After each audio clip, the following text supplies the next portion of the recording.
Tėčiai, mėlėjai, nepraeikite pro šalį, sustokite, susimastykite apie savo tėčius, skirkite jiems eilėraštį. Galiu nudžiuginti, patiems eilėraščių kurti nereikės.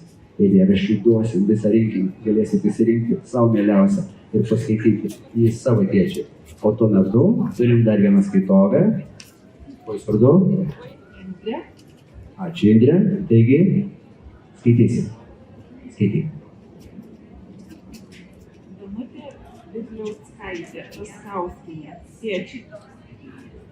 Vaikystės pasako man kvepia, tavo mielas žodis, sušildo kaip kadais, sušalusius delnus, o iš taurios širdies, lyg palasdančias aguonos, liepsnoja meilė, kupina vilties, kas ryto ateina, iš žvilgsnių dalini gerumą, lyg skalsė duonos vietą, anūkams ir vaikams.